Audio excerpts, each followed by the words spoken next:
আমাদের বর্তমান সরকার এত বেশি করা হয়েছে মোহাম্মদপুরের বিষয়ে যে ন্যূনতম কোনো ছাড় দেওয়া যাবে না। আপনারা জানেন যে আমরা কিন্তু অভিযানেও নিত্য নৈমিত্তিকভাবে ইনোভেশন অ্যাপ্লাই করতেছি, বিভিন্ন মাত্রা যোগ করতেছি। তারই পরিপ্রেক্ষিতে আজকে কিন্তু আমরা ডিএমপির সবচেয়ে দুর্ধর্ষ ইউনিট বলা হয় সিটিটিসিকে, যারা সর্বোচ্চ প্রশিক্ষিত, আমেরিকা থেকে প্রশিক্ষিত, তাদের নিয়ে আসা হয়েছে। এবং মানে বাংলাদেশের একটা আলোচিত যেটা হচ্ছে K9 বলে, আমরা ডগ স্কোয়াড বলি। দেখেছেন যে আমরা কিন্তু ডগ স্কোয়াডের 4 জন সদস্যকে আমরা আজকে নিয়ে আসছি। সদস্য বলতে এখানে আমরা ডগ বোঝাচ্ছি, তো তাদের কিন্তু কুকুর বলা যায় না, ডগ বলতে হয় এবং খুবই প্রশিক্ষিত। তো তারা কিন্তু আজকে এসেছে 4 জন, পুরো জেনেভা ক্যাম্পে তন্ন তন্ন করে ঘুরছে এবং বিভিন্ন বাসায় গেছে। এটা আমরা প্রাইমারিলি আজকে শুরু করলাম। এটা বোঝাচ্ছি যে আমরা কিন্তু আইন শৃঙ্খলা রক্ষায়, আসামিদের গ্রেপ্তারে এবং জেনেভা ক্যাম্প সহ মোহাম্মদপুরে শান্তি আনয়নে কতটা আন্তরিক এবং কতটা সিরিয়াস, আমরা কিন্তু ডগ স্কোয়াড পর্যন্ত নিয়ে আসতেছি। পদ্মা সেতু, মেট্রো রেল এবং এলিভেটেড এক্সপ্রেসওয়ে নির্মাণের গর্বিত অংশীদার বসুন্ধরা সিমেন্ট। সিটিটিসিকে পর্যন্ত নিয়ে আসতেছি। কয়েকদিন পর সোয়াটের টিম আসবে। আমরা গতকালকে আরও কয়েকটা গোয়েন্দা সংস্থা সহ আমরা কাজ করেছি। এর মানে এটা যে আমাদের বর্তমান সরকার এত বেশি করা হয়েছে মোহাম্মদপুরের বিষয়ে যে ন্যূনতম কোনো ছাড় দেওয়া যাবে না।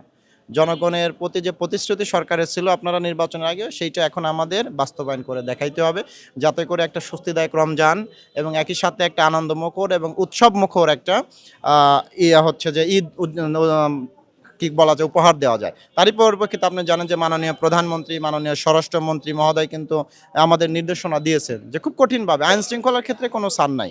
এবং সেইটার পরিপ্রেক্ষিতে আজকে স্বয়ং মাননীয় শিক্ষা প্রতিমন্ত্রী মহোদয় আমাদের মোহাম্মদপুরে এসে আমাদের নিয়ে মিটিং করেছেন দুপুরে, আপনারা সেটা জানেন। এবং তারও করা নির্দেশনা যে ক্যাবিনেটের সিদ্ধান্ত হলো যে আইন শৃঙ্খলায় কোনো ছাড় দেওয়া যাবে না। এবং তারই পরিপ্রেক্ষিতে আমরা কিন্তু গত এক সপ্তাহে আপনি দেখেছেন যে পুরো মোহাম্মদপুর তামা করে ফেলতেছি। মানে কেউ মাথা সারা দিয়ে উঠলেই ওদের আমরা 1 ঘন্টার মধ্যে গ্রেপ্তার করে কিন্তু আদালতে সোপর্দ করতেছি। এবং আপনি জানেন পরশুদিন সেই কুখ্যাত, মানে পুরো মোহাম্মদপুরের আতঙ্ক, কিলার বাদলের যে ডানাত ছিল, সেই কুখ্যাত ফারুককে আমরা ধরেছি।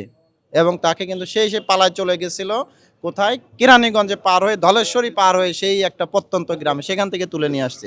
এরপরে সাথে সাথে আমরা ধরেছি আদাবরে যে ওই যে চাপাতি হাতে নিয়ে একটা গার্মেন্টসে ঢুকছে, ঢুকে এরপরে সে কিন্তু একটা ছবিও ব্যবহার করার চেষ্টা করেছে, কোনো ছাড় দেওয়া হয় নাই, এই কাইল্ডে রাসেল এবং তার টিমকে আমরা ধরেছি। এরপরে গতকালকে রাতে আমরা অভিযান চালিয়ে 100 জনের মতো বিভিন্ন অপরাধে অভিযুক্ত আমরা তাদের গ্রেপ্তার করেছি। আজকে তারই ধারাবাহিকতায় মানে আইজিপি মহোদয় এবং কমিশনার স্যারের নির্দেশ হলো, যত পুলিশ লাগে, যত লাগে, সব নিয়ে চলে যাও মোহাম্মদপুর আদাবর, একেবারে মানে মানে কি বলবো যে ইয়ার মতো ঠান্ডা করে ফেলতে হবে।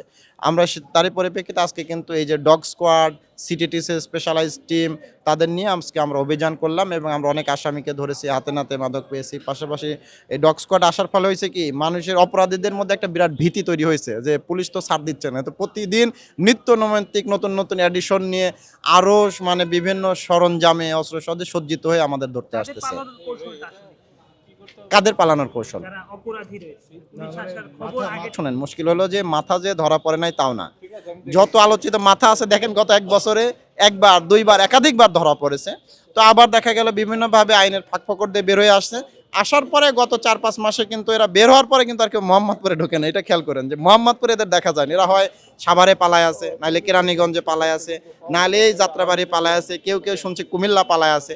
মাঝে মধ্যে হঠাৎ করে ঢুকে ওই যে ফারুকের মতো, যে ভাবছে এখন হয়তো ঢুকলে মনে হয় সহজে পার পাওয়া যাবে, ঢুকছে, সে ধরা খেয়ে গেছে।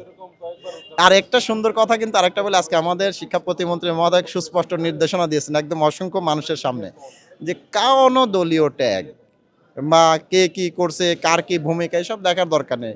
সে আগে ভালো ছিল, এখন দলীয়টাকে অপরাধের সাথে যুক্ত হবে, সে অপরাধী, পুলিশ তাকে ধরবে, আইনের কাছে সোপর্দ করবে, কোনো ছাড় পাবে না।